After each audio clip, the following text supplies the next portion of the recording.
गीता सत्संग में आप सभी का स्वागत। जहां हम भगवत गीता के चौथे अध्याय को सुचर से जानने का प्रयास कर रहे हैं। सभी की ओर से सबको प्रणाम और निवेदन की आज की गीता सत्संग की शुरुआत करें। आशु जी, बहुत बहुत धन्यवाद। मेरी ओर से भी आप सबको प्रणाम, नमस्कार, चरण वंदना। और वही कहूँगा, योग स्थ कुरु कर्माणि। योग में स्थित होकर के सभी कर्मों को करें। चौथे अध्याय में भी योग की ही कंटिन्यूटी में बातें हो रही हैं कि योग किसने किसको सिखाया और आगे क्या हुआ उसका। इसके बारे में हमने कल 3 श्लोक पढ़े थे। एक बार उनको रिवाइज कर लेंगे थोड़ा सा, फिर आगे चलेंगे। आशु जी, पहले श्लोक से पढ़ दीजिए, जरा थोड़ा थोड़ा बातचीत कर लेते हैं। श्री भगवान उवाच इमं विवस्वते योगं प्रोक्तवान् अहमव्ययम् विवस्वान् मन्वे विवस्वान् मन्वे प्राह मनुरिक्ष्वाकवे ब्रवीत् एवं परम्परा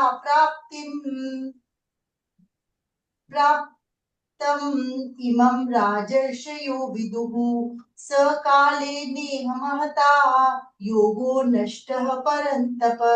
श्री भगवान बोले, मैंने इस अविनाशी योग को सूर्य से कहा था।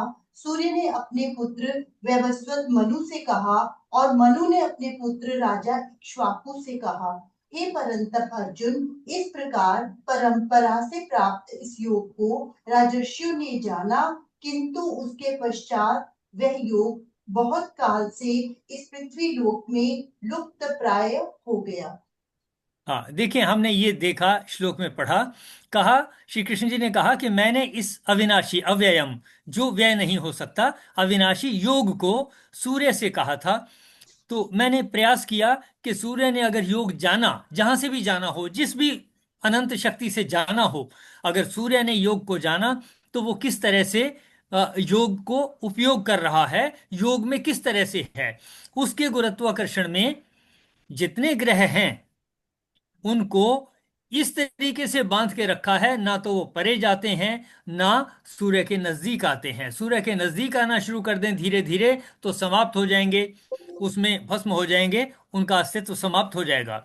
और अगर दूर चलते चले जाएंगे तब भी एक दिन उसका उनका अस्तित्व समाप्त हो जाएगा, और सूर्य के जो भी कुछ ऑर्बिट हैं उनसे वो फिर बाहर हो जाएंगे।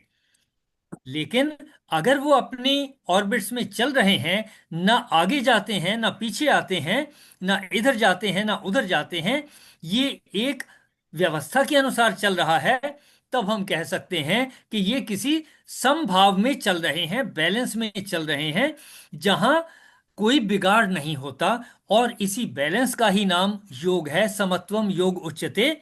इस तरीके से हमने समझा।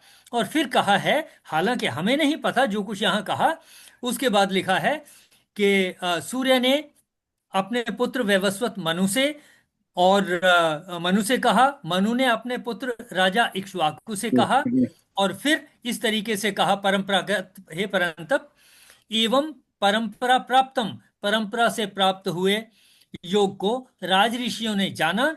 इसके लिए हमने कहा कि ऋषि तो राज ऋषि जानेंगे ही। 1 मिनट के लिए जरा।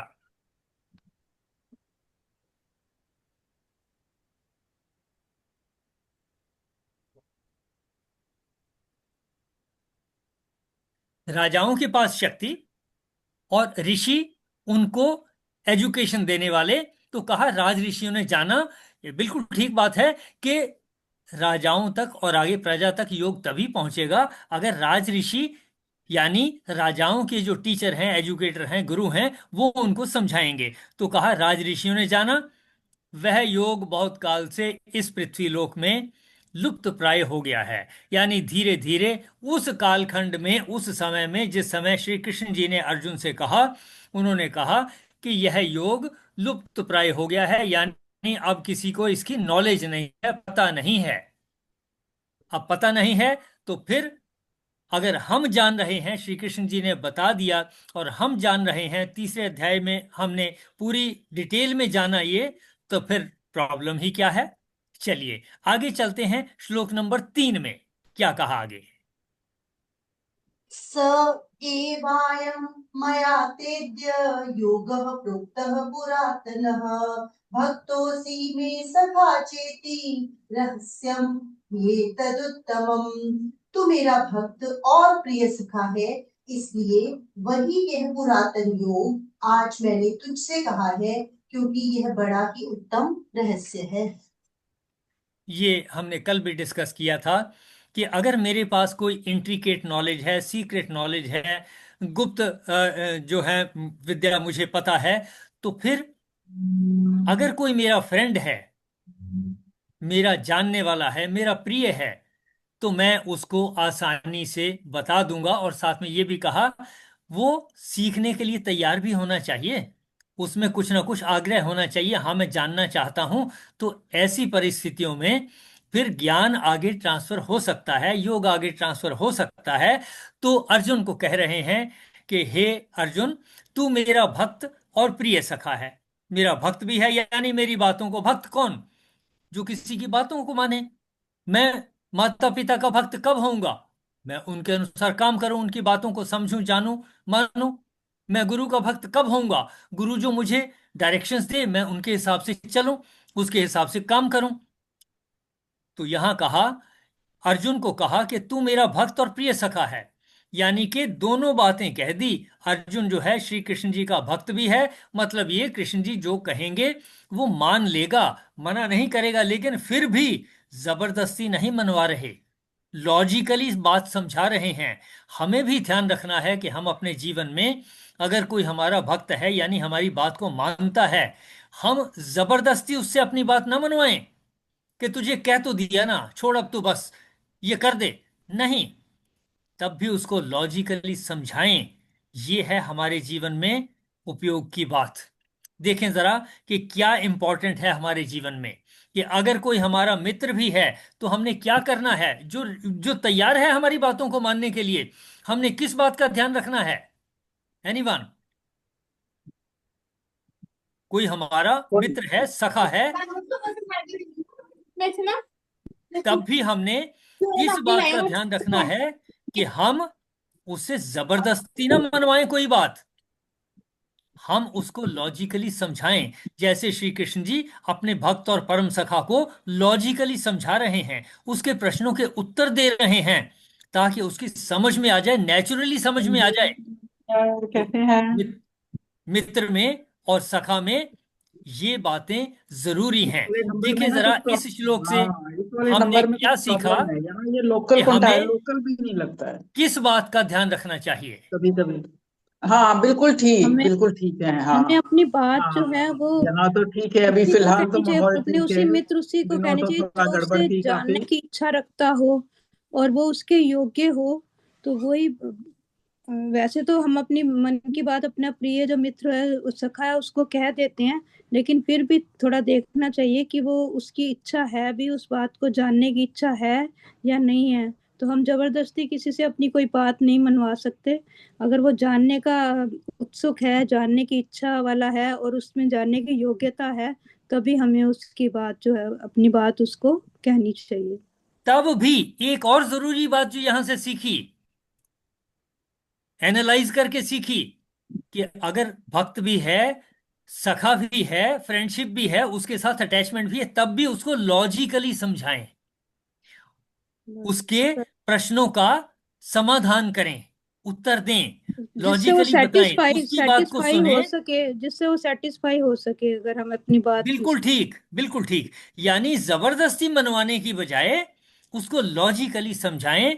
ये हमें समझ में आया कि मित्रता में भी किसी को जबरदस्ती बताने की बजाय हम उसको लॉजिकली समझाएं। ये हमारे जीवन में एक इंपॉर्टेंट चीज होगी, जिससे हमारा विकास होगा और हमारी फ्रेंडशिप भी ज्यादा गहरी होती चली जाएगी। तो कहा, तू मेरा भक्त और प्रिय सखा है, इसलिए वही यह पुरातन योग आज मैंने तुझको कहा है, क्योंकि यह बड़ा ही उत्तम रहस्य है, अर्थात गुप्त रखने योग्य विषय है। ये बात कही। तो इस श्लोक से हमने सीख लिया कि नॉलेज ट्रांसफर तभी होगी जहां फ्रेंडशिप है, जहां एक दूसरे के साथ अटैचमेंट है, और तब भी कोई जबरदस्ती नहीं करनी चाहिए। जैसे डायलॉग में चल रहा है, भक्त और सखा होने के बावजूद भी अर्जुन प्रश्न पूछता है, और श्री कृष्ण जी उसको ये नहीं कह देते कि तुझे बता तो दिया, सवाल जवाब को छोड़। ऐसा नहीं कहते, उसके प्रश्नों का तार्किक उत्तर देते हैं। चलिए, यहां तक किसी का कोई प्रश्न पहले 3 हरिओम जी। श्लोकों में? हरिओम जी। हरिओम जी। जैसे आप बता रहे हैं भी, जैसे ये जितने भी ग्रह हैं सूर्य के आले इर्द गिर्द घूम रहे हैं, हाँ जी, ये सभी ग्रह जो हैं ये अपनी एक समता में रहते हैं। समता का मतलब ये अपनी एक निश्चित दूरी बनाए रखते हैं। बिल्कुल ऐसे ठीक। ऐसे हमारी पृथ्वी भी निश्चित दूरी बनाए रखती है। ऐसे ही सूर्य का जो समता वाला योग है, समता वाला योग जो सूर्य भी अपनी जिस के इर्द गिर्द वो घूमता है, उसने भी अपनी मतलब कि बराबर दूरी बना रखी है। तभी जो उसी के हिसाब से जो दूसरे ग्रह मतलब कि घूम रहे हैं। हाँ, ये आपने बिल्कुल ठीक बात कही। मैंने सिर्फ इतनी बात कही थी कि सूर्य और उसके ग्रहों की बात, सूर्य भी तो किसी न किसी आकाश गंगा में या दूसरों के गिर्द घूम रहा है, उसके भी तो हाँ बैलेंस है। ये बिल्कुल ठीक हाँ। बात। ये सारा कुछ समभाव में चल रहा है, और बैलेंस ये में चल सारा रहा कुछ। है, जिससे हाँ ये खत्म नहीं होते, नष्ट नहीं होते, बने रहते हैं, और ये अनंत सृष्टि चलती रहती है। अशोक जी, आपने बिल्कुल ठीक बात कही कि वो भी एक समभाव में, एक योग में चल रहा है। बिल्कुल ठीक, थैंक यू। हाँ जी, और किसी का कोई पॉइंट? चलिए, इससे आगे चलते हैं। श्लोक नंबर 4। अर्जुन उवाच अपरं भवतो जन्म परं जन्म विवस्वतः कथमेतद्विद् द्विजम्। कथमेतद्विजानीयाम् त्वमादौ प्रोक्तवानिति। अर्जुन बोला, आपका जन्म तो अर्वाचीन अभी हाल का ही है, और सूर्य का जन्म बहुत पुरातन है, अर्थात कल्प के आदि में हो चुका था। तब मैं इस बात को कैसे समझूं कि आप ही ने कल्प के प्रारंभ में सूर्य से यह योग कहा था? है ये ठीक। इसमें एक बड़ा नेचुरल सा प्रश्न अर्जुन ने पूछ लिया कि आपका जन्म तो अभी का है, सूर्य का जन्म जो है बहुत पुराना है, तो फिर आपने इस बात को कैसे समझूं कि आप ही ने कल्प के आदि में सूर्य से यह योग कहा होगा? बड़ी नेचुरल सी बात है। ये अर्जुन ने श्री कृष्ण जी से पूछ लिया, जो कि हम भी किसी से कह सकते हैं कि अगर ऐसी बात है तो भाई, श्री कृष्ण जी का तो जन्म अभी हुआ, सूर्य का जन्म बहुत पुराना है, अनंत साल पुराना है, पता नहीं कितना पुराना होगा, तो फिर श्री कृष्ण जी ने उसको कब कहा था, ये कैसे मान लें? ये अर्जुन का एक बड़ा नेचुरल सा प्रश्न है। इसके उत्तर में क्या कहा श्री कृष्ण जी ने, उसको समझते हैं। इस प्रश्न में तो कोई ज्यादा कॉम्प्लेक्स वाली बात नहीं है। सिंपली अर्जुन ने पूछ लिया कि भाई, सूर्य का जन्म बहुत पुराना है, आपका जन्म तो अभी का है, तो ये मैं कैसे मान लूं कि आपने जब सूर्य का जन्म हुआ था या जब सूर्य था, पहले सूर्य को आपने योग सिखाया था, बताया था, ये कैसे मान लूं? ये समझ नहीं आता। तो इसके उत्तर में श्री कृष्ण जी क्या कह रहे हैं, देखते हैं अगले श्लोक में। 5वां श्लोक पढ़ें आशु जी। श्री भगवान उवाच बहूनि मे व्यतीतानि जन्मानि तव चार्जुन तान्यहं वेद सर्वाणि न त्वं वेत्थ परन्तप। श्री भगवान बोले, हे परंतप अर्जुन, मेरे और तेरे बहुत से जन्म हो चुके हैं, उन सबको तू नहीं जानता, किंतु मैं जानता हूँ।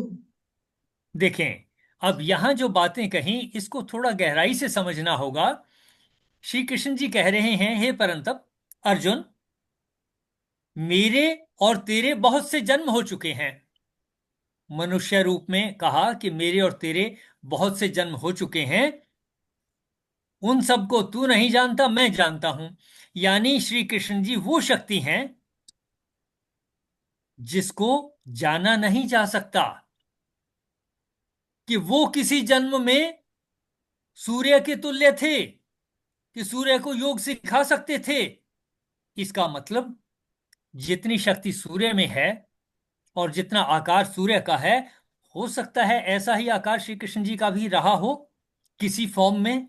और यह भी हो सकता है कि हम सब के भी आकार किसी समय सूर्य के तुल्य रहे हों।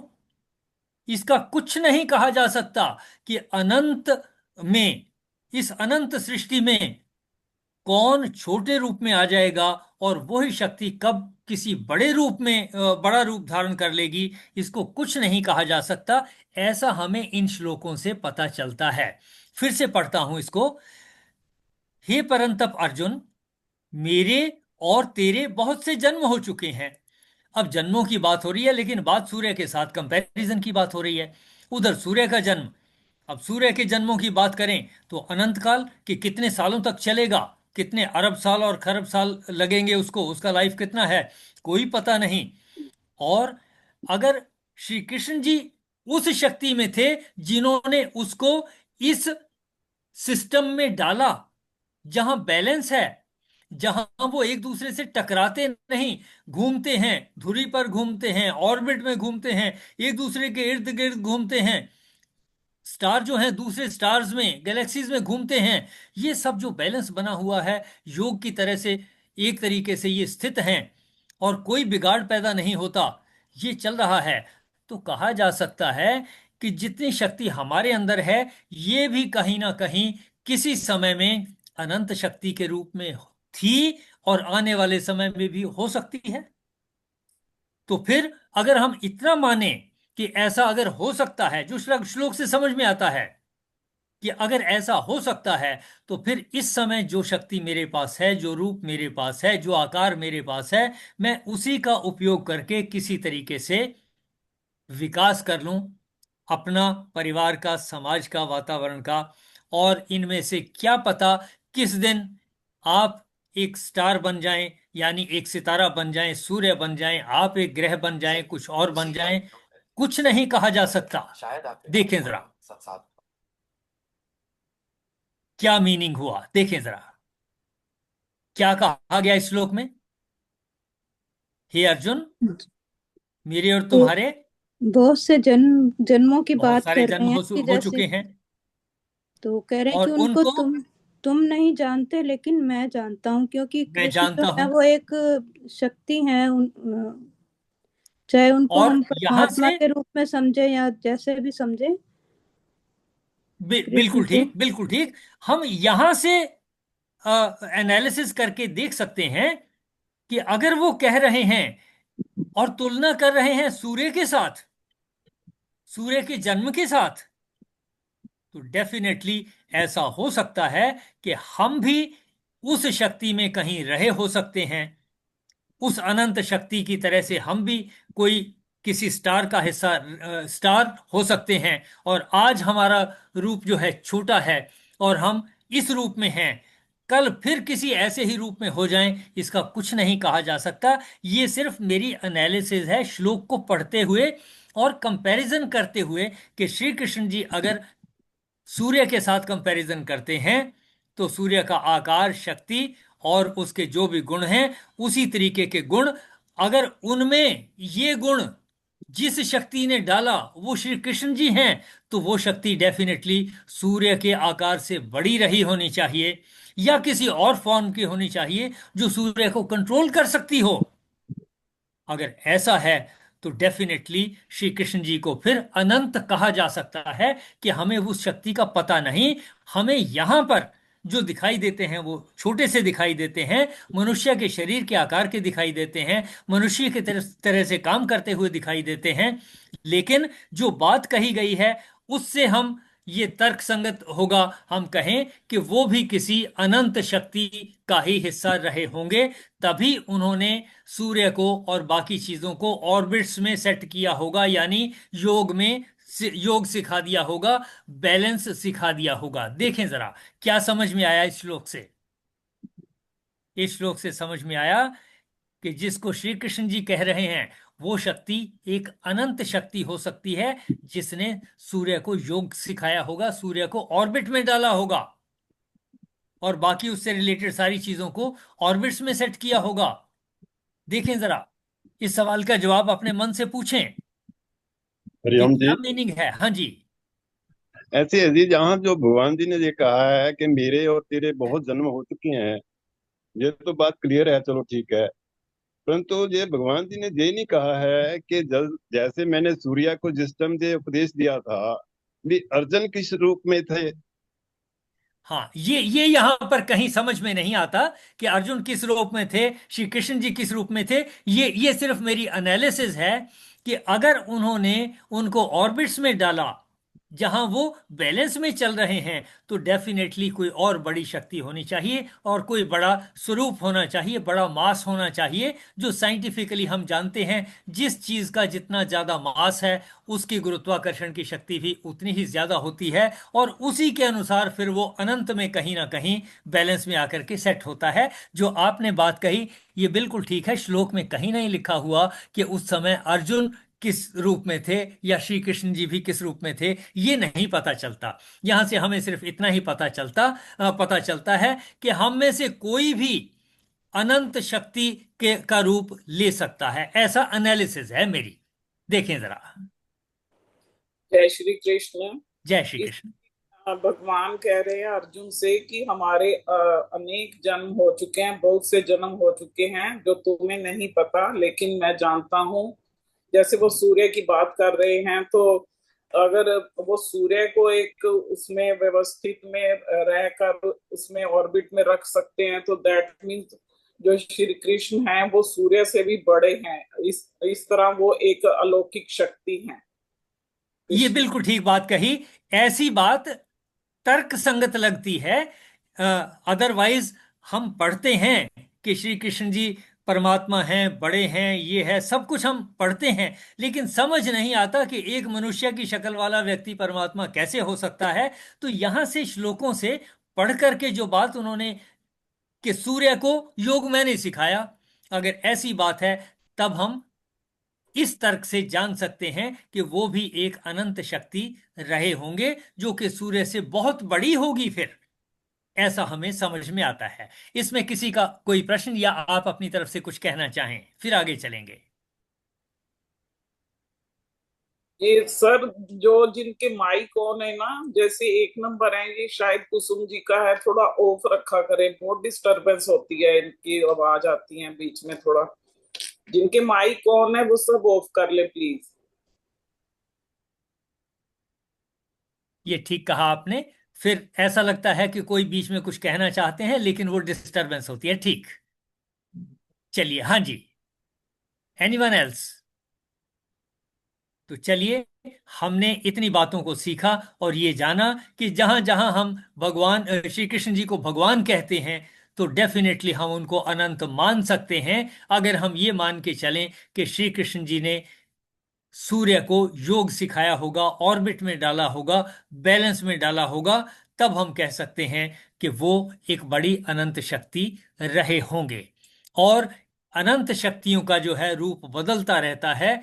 जैसे हमारे शरीर हैं, इसी तरीके से ये शक्ति यहां से छूटती है, तो कोई छोटा प्राणी हो सकता है, कोई बड़ा पेड़ हो सकता है, साइज छोटे बड़े हो सकते हैं, लेकिन शक्ति तो चलती रहती है, समाप्त नहीं होती। ये चीजें हमें पता चली।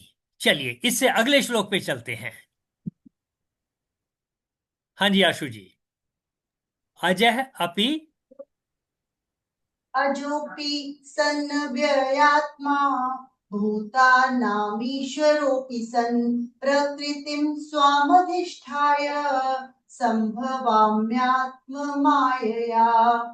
मैं अजन्मा और अविनाशी स्वरूप होते हुए तथा समस्त प्राणियों का ईश्वर होते हुए भी अपनी प्रकृति को अधीन करके अपनी योग माया से प्रकट होता हूँ।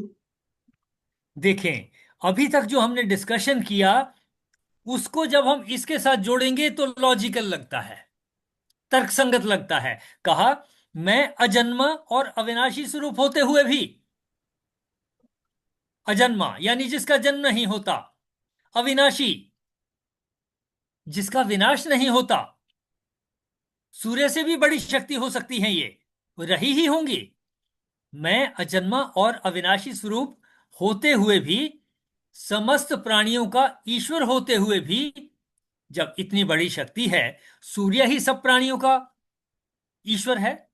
सूर्य अगर ठंडा हो जाए तो इस जीवन में कहाँ रह जाए, इस पृथ्वी के ऊपर जीवन कहाँ रह जाएगा? यहीं पर जहां 6 महीने सर्दी रहती है, डेफिनेटली वहां जीवन उतना विकसित नहीं होता। ध्रुवों के ऊपर वहां ठंड रहती है।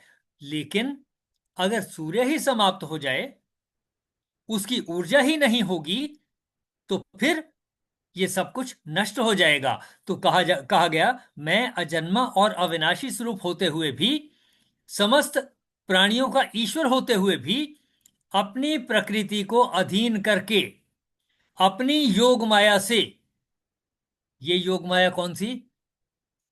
समत्वम योग उच्यते, ऑर्बिट में सेट करने की माया, समभाव में रखने की माया, सभी स्टार्स को, ग्रहों, उपग्रह ग्रहों को ऑर्बिट्स में सेट रखने की माया, ये जो शक्ति है, इसकी बात हो रही है। इससे प्रकट होता हूं कि इसी शक्ति से, ये जो गुरुत्वाकर्षण की शक्ति है, जिस शक्ति से सारे स्टार्स जो हैं अपने अपने ऑर्बिट में सेट हैं और अपनी धुरी के गिर्द भी घूम रहे हैं, ये सब चल रहा है।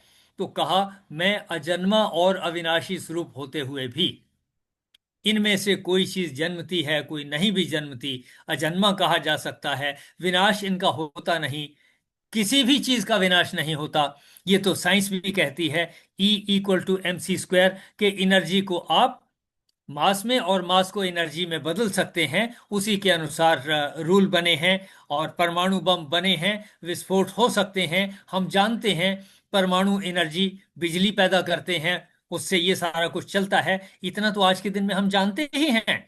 तो फिर हम कह सकते हैं कि ये जो बात कही, मैं अजन्मा और अविनाशी स्वरूप होते हुए भी तथा समस्त प्राणियों का ईश्वर होते हुए भी, अपनी प्रकृति को अधीन करके अपनी योग माया से, प्रकृति को अधीन भी करेंगे योग माया से और प्रकट भी होंगे योग माया से। यानी ये जो बैलेंस करने की शक्ति है, चाहे हमने अपने विचारों को बैलेंस करना हो, योग और क्षेम को बैलेंस करना हो, या हमने राग और द्वेष को बैलेंस करना हो, किसी भी तरीके से ये जो योग है, इसी से सारा संसार चल रहा है। अपनी योग माया से प्रकट होता हूं, यानी कि सब कुछ योग की माया से ही प्रकट होता है। सब कुछ बैलेंस करने की टेक्निक से ही पैदा होता है। जब कोई चीज बैलेंस से बिगड़ती है, तो उसको कुछ उपयोग करके हमने बैलेंस में लाना है, योग में लाना है, समत्व में लाना है। ये हमें यहां से समझ में आता है कि इस दुनिया में जो कुछ या हो रहा है, पहले था या है, कहां से उत्पन्न हुआ? योग माया से उत्पन्न हुआ। योग माया यानी योग की माया, योग से उत्पन्न हुई माया, समभाव की माया, आत्म माया, अपनी माया से। और अपनी माया कौन सी? जो उन्होंने कहा कि मैंने योग सिखाया था अर्जुन को, यही माया है। तो देखें जरा इस श्लोक से हमें क्या समझ में आता है कि ईश्वर क्या है? अजन्मा है, अजन्मा होते हुए भी, और साथ में उनका विनाश नहीं होता, अविनाशी होते हुए भी। और वो शक्ति सभी प्राणियों को चला रही है, सभी प्राणियों का ईश्वर होते हुए भी। तो कौन सी 3 कंडीशनें कही? कि वो शक्ति अजन्मा है, अजन्मा होते हुए भी, वो शक्ति अविनाशी है, अविनाशी होते हुए भी, और वो शक्ति सभी प्राणियों का ईश्वर है, ऐसा होते हुए भी। फिर कहा, अपनी प्रकृति को अधीन करके, जिसके कंट्रोल में ये सारी चीजें हैं, प्रकृति उसके कंट्रोल में है ही। अपनी योग माया से प्रकट होता हूं, अपने आप से प्रकट होता हूं, स्वयंभू कहा जा सकता है जिसको, कि इसी शक्ति से फिर सब कुछ उत्पन्न होता है। देखें जरा, इस सवाल का उत्तर खोजें कि इस दुनिया में, इस ब्रह्मांड में सब कुछ अपने आप कैसे प्रकट होता है। और उत्तर है, नंबर 1, वो शक्ति अजन्मा है। नंबर 2, वो शक्ति अविनाशी है।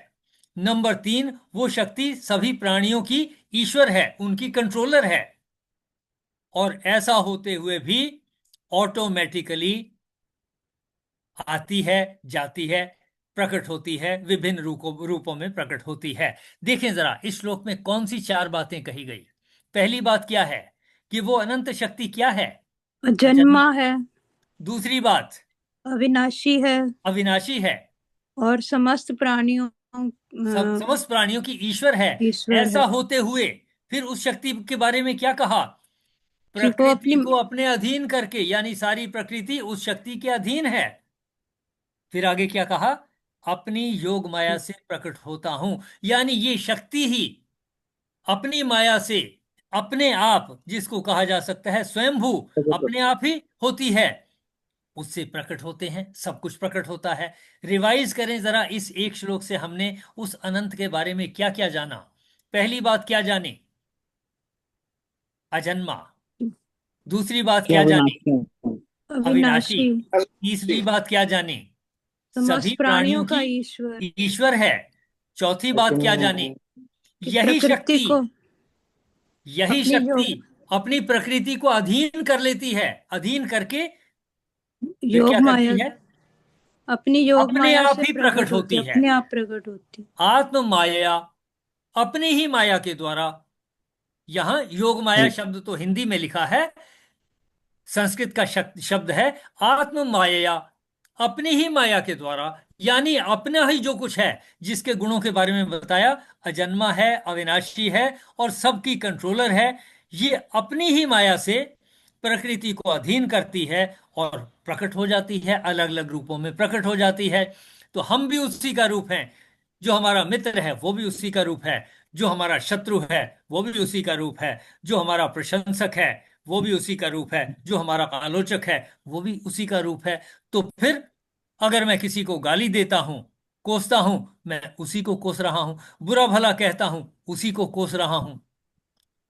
तो फिर क्या मैं परमात्मा को कोसता रहूंगा? अगर मुझे समझ में आ जाए जिसको मैं गालियां दे रहा हूं, जिससे मैं झगड़ा कर रहा हूं, वो अनंत शक्ति का ही हिस्सा है, तो मुझे भी कहीं ना कहीं बैलेंस करना होगा। देखें इस श्लोक को बारीकी से फिर समझें कि इस श्लोक से हमने कौन सी चार पांच बातें सीखी। पहली बात क्या सीखी?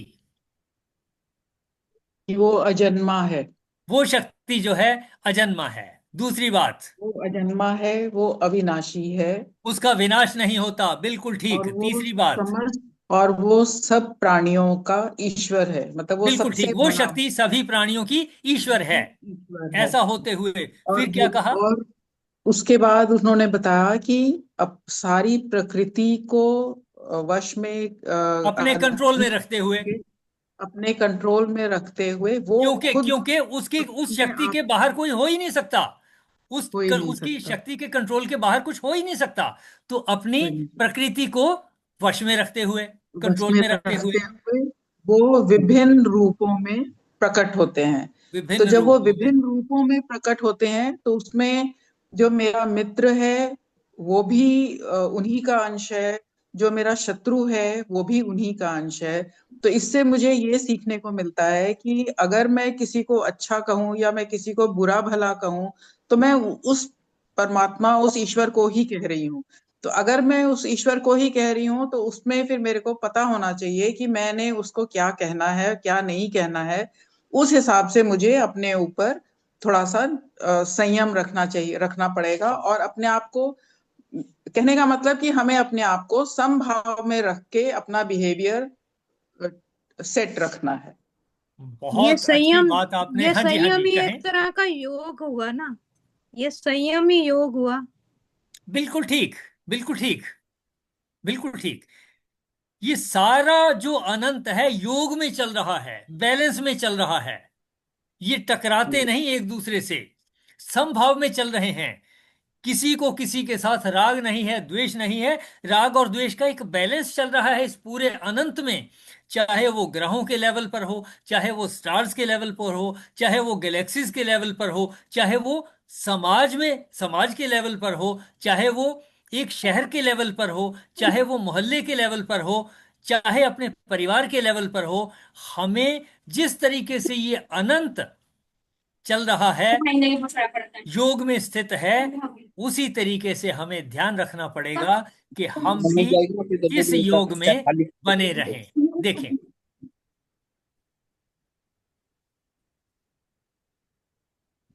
इतनी बात हमने सीखी। मेरा ख्याल है आज की चर्चा को यहीं तक सीमित रखेंगे। हमने इस श्लोक से जो कुछ सीखा, ये उस सारी चीज को समराइज करता है जिसको हमने कोशिश की कि हम उस अनंत को समझ लें, ईश्वर को समझ लें।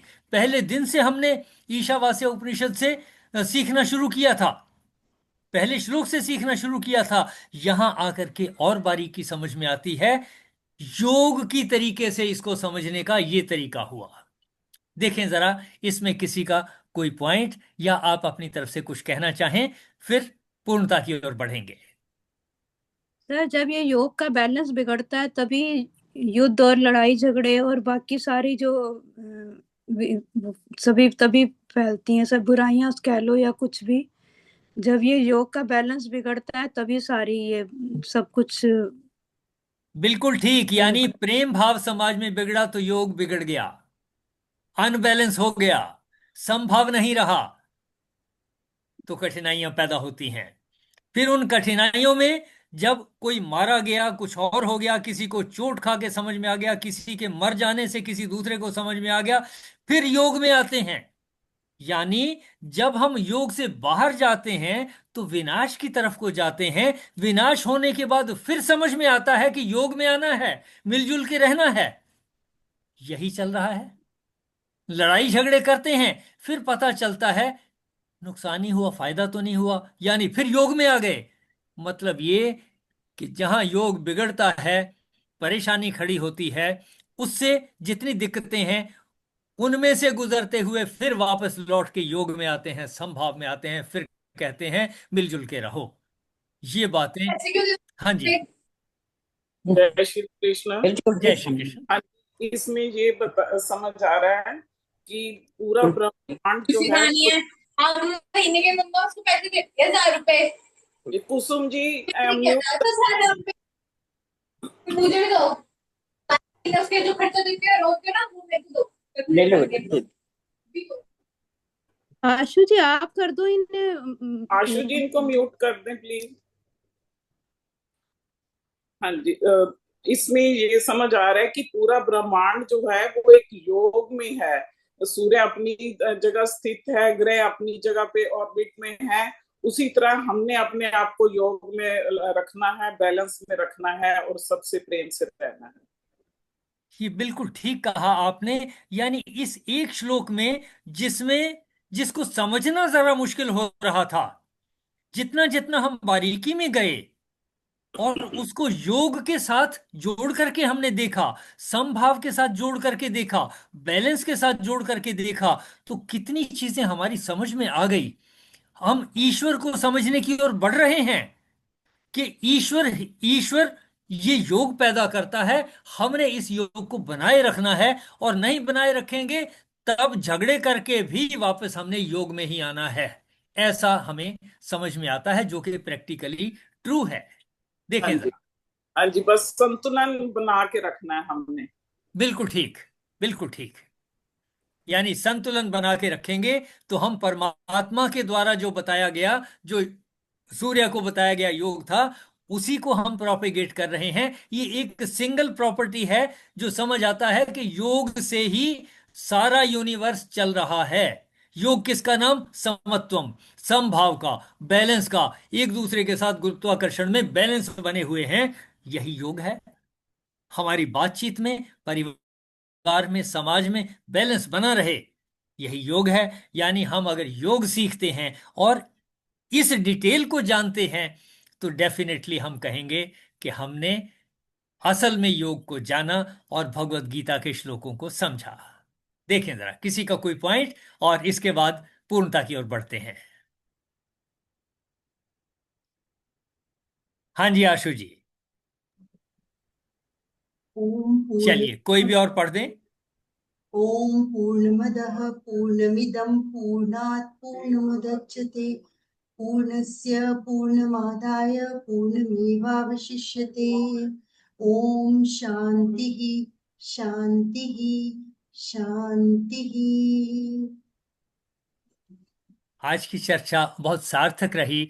हमने योग को एक नए आयाम से सीखा आज, श्लोकों के माध्यम से ही, और अपने माइंड को लगाकर, बुद्धि को लगा करके एनालाइज करते हुए हमने कोशिश की श्लोकों से ही सीख करके कि योग कितनी विस्तृत चीज है, योग के ही कारण तो सारा यूनिवर्स चल रहा है, ऐसा हमने सीखा। कहने में अटपटा लगता है, मुश्किल लगता है, लेकिन बारीकी में जाते हैं तो समझ में आता है। आप सबने सहयोग किया, इसके लिए मैं आप सबका आभारी हूं। मेरे भी मन को जो है नई नई स्फुरना मिलती है, नए विचार आते हैं। इस पूरे सहयोग के लिए सभी का धन्यवाद। मेरी ओर से आप सबको प्रणाम, नमस्कार, चरण वंदना, और आखिर में कहूंगा योगस्थ कुरु कर्माणि। Thank you. सभी की ओर से सर का भी धन्यवाद और चरण वंदना। कल मिलते हैं अगले श्लोकों के साथ। Thank you everyone. हरिओम।